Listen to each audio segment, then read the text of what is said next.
I won't be back. I've met someone better and moved your stuff into storage. My name is Ethan Carter, 54 years old, and I'm staring at the phone in the kitchen of our Des Moines condo at 11:42 p.m. on a Thursday. My wife Maya was supposed to join me on the fourth day of our girls' trip to Palm Springs. The text was accompanied by a screenshot of a wire transfer. $118,000 had been transferred from our joint savings account to her personal account. I put down the phone and finished my coffee. 15 years of marriage ended with two sentences and a screenshot. There had been signs for months, longer weekend getaways, new clothes she never wore around me, phone calls that stopped when I walked into the room. I had noticed it all. I'm a forensic accountant. Noticing the difference was my job, but I said nothing. Maybe that was my first mistake. Or maybe my first mistake was marrying someone who thought my career was just boring spreadsheets and numbers. I opened my laptop and checked one of my email accounts, which Maya didn't know existed. 3 notifications from my bank's security system. Someone had tried to change the passwords on accounts Maya had never seen. She was being careful. I had to respect that. I picked up the phone and typed 2 words in response. Good luck. Then I called my brother Lucas. Remember that backup plan we discussed 5 years ago? I said when he answered. It's time. Are you sure? He asked. Yes, I said. She just moved. I hung up and glanced at the wedding photo on the wall. It was the only photo in the apartment that still had the 2 of us in it. I should have noticed that. I met Maya at a University of Iowa alumni event. I was 38, recently divorced from a brief first marriage, and focused entirely on building my forensic accounting practice. Maya was 34, feisty, ambitious, and completely uninterested in what I did for a living. I don't need to understand the details, she would say whenever I tried to explain a case. As long as you make enough money for us to live well. We got married after a year of dating. I helped her open her yoga studio, financing the entire project with my savings. When she wanted a bigger house in a nicer neighborhood, I agreed. When she wanted fancy cars and expensive vacations, I nodded and signed the check. My dad warned me once. We were fixing his deck, and paused, hammer in hand. Son, I see your wife spending a lot of your money, he said carefully. Just make sure she appreciates what you did to get there. I ignored him, but the comment stuck with me. After 6 years of marriage, I began quietly restructuring my assets. Nothing illegal, just protective. I set up 2 LLCs, set up trusts, invested in cryptocurrencies, and maintained offshore accounts for international clients. Maya knew about our joint checking and savings accounts, but nothing more. I watched her get more involved in fitness influencer groups. Her Instagram followers grew into the thousands. She started going on trips with her wellness community. First the weekend, then the whole week. She said you wouldn't like it. Just yoga and juice cleanses. Last Christmas, she forgot my birthday. When I mentioned it the next day, she bought me an expensive watch and said, I'm busy expanding my studio. I took the watch, but that night I was finalizing the paperwork for my backup plan. All the signs were there. I just didn't want to see the whole picture. The next morning after she texted me, I woke up early and made coffee as usual. Habits are hard to break, even when your world is falling apart. I logged into my financial management system, customized for my business, but tweaked for personal use. With a few keystrokes, I activated the backup protocol Lucas and I had designed years ago. First, I froze all joint accounts and credit cards.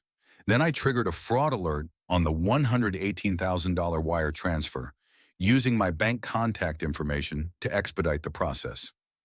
I sent documentation of the financial misconduct to my attorney with instructions to file for divorce immediately. Then I called my mom. Maya had left me, to put it simply. She took my money and moved my belongings while she was supposedly on vacation. My mother was silent for a moment. I'm sorry, Ethan, she finally said, but I couldn't say I was surprised. What are you going to do? What I've been preparing to do for years, I replied. Protect what's mine. An hour later, my phone lit up with Maya's name. I declined the call. 10 more calls followed, then a text. What the hell have you done? My money was gone, and my card wasn't working. I didn't answer. Instead, I drove to the storage facility listed in her message. Using the code she sent, I retrieved 2 boxes of clothes and my laptop. The rest of my belongings, family photos, books, my father's mementos, were nowhere to be found. That's when something hardened inside me. It wasn't just about the money anymore. About 15 years later, it was thrown away without a second. About 15 years later, it was thrown away without a second thought. That's when someone thought they could erase me from my life. I stopped at a coffee shop and opened my laptop. Using a financial database available only to licensed investigators, I searched for everything I could find about Cole Matthews, the fitness influencer Maya had tagged in photos for months, the better one she'd been talking about. What I found confirmed my suspicions. Cole's gym business was maxed out. 3 corporate credit cards were maxed out. He had a lease he couldn't afford, and Maya had co-signed a car loan with him 2 months earlier. I closed my laptop and drove to the hotel. For the first time in years, I felt completely clear about what needed to be done. I wasn't angry anymore. I was focused. I walked into the office on Monday morning as if nothing had happened. My assistant, Sophie, looked up, surprised. "Ethan, I thought you were taking a break." Maya had called 3 times already. "Did she?" I said. "That's not a question." She sounded upset, said there was a mistake with your account and needed to get back to you immediately. I nodded. "If she calls again, tell her to contact my lawyer." By noon, Maya had gone from calling to showing up in person. The receptionist rang the doorbell at my office. "It's your wife." She was adamant. I sighed and walked into the lobby. Maya stood there, her designer sunglasses pushed back on her head. Her yoga clothes were perfectly coordinated. She smiled when she saw me, the smile she'd worn for 15 years when she wanted something. "Ethan, there's been a huge misunderstanding with the bank," she said, loud enough for everyone to hear. "All our accounts were frozen." "It's not a misunderstanding," I said quietly. "You transferred money without permission. The bank has flagged it as fraud." Her smile faded. "It's our joint account. I'm your wife. I'm your soon-to-be ex-wife, who spent all our savings while telling you she'd moved on and found someone new." It was typical financial misconduct. Her voice trailed off into a hiss. "You can't do this to me. I've put a down payment on a new house. I've made commitments to Cole Matthews." "Yes, I know all about those commitments." Her face went white. "Are you investigating me?" "This is just to protect myself from fraud. I'll fight this." She barked. "I deserve half of everything." I looked at her calmly. "What half of those accounts?" "Sure. But you seem to be under the impression that's all there is." She blinked, confused. "What are you talking about?" "You'll find out when you find out," I said, then turned and headed back to my office. That afternoon, I received an email from Maya's newly hired lawyer demanding immediate access to all my financial records and threatening to expose my accounting practices if I didn't comply. It was an amateurish move, a threat without any basis in reality. I forwarded it to my lawyer with the line, "Proceed as planned." By evening, Maya had rallied her mutual friends to her side. My phone was filled with messages asking why I was so vengeful and controlling. No one asked where she had been the past week or who she had been with. No one asked about the money she had taken. I didn't bother to reply. Instead, I went to the gym, not Maya's or Cole's fancy gym, but the small community center I'd been going to for years.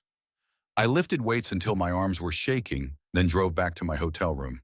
The trap was closing, but not around me. 3 days later, my lawyer called. "We found something interesting," she said. "Maya has been taking money out of our joint accounts for over a year. First small transfers, then larger transfers." "Where?" I asked, even though I already knew. "Multiple accounts, some of her personal savings, but most of it to an LLC registered to Cole Matthews. Nearly $80,000 in total, and she was using our joint funds as money. Yes, that means we can add financial infidelity to our divorce papers." I thanked her and hung up.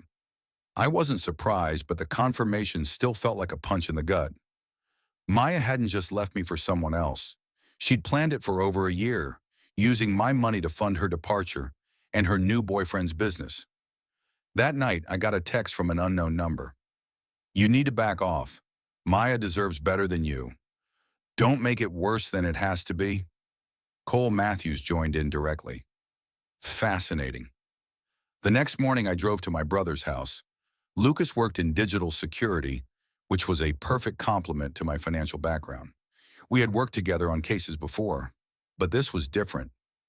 I need everything you can find on Harmon Fitness LLC, I told him. Bank records, loans, credit applications, everything. Lucas raised an eyebrow. Only the legal channels, right? Of course, we just connect to public information faster than most people. 3 hours later, we had our answer. Cole Matthews was not only in debt, he was losing money. His social media showed success, but his business was failing. New equipment, expansions, promotional events, all financed through risky loans, and more recently, Maya's investment. But there was something else, something Maya couldn't possibly know. Look, Lucas said, pointing to the screen. Harmon had applied for a small business loan 4 months ago, using exercise equipment as collateral. That's normal, I said. Yeah, but let's see who's co-signing. I leaned forward. This document showed Maya's signature on a $175,000 equipment loan. She co-signed it before she left him, Lucas said quietly. But here's the catch. The loan stated joint liability with spouse. They used your marital status to secure better terms. I stared at the screen. She'd mortgaged my property to get him money without my knowledge. Exactly. And there was more. 3 credit cards, a car lease, and a lease for a new commercial space. All co-signed by Maya. All using marital assets as collateral. I stood up and walked to the window.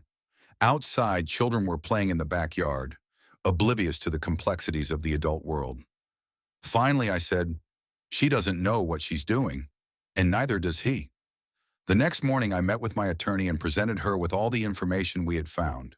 I wanted to move quickly, I told her. Before they knew what was happening, she reviewed the paperwork and nodded.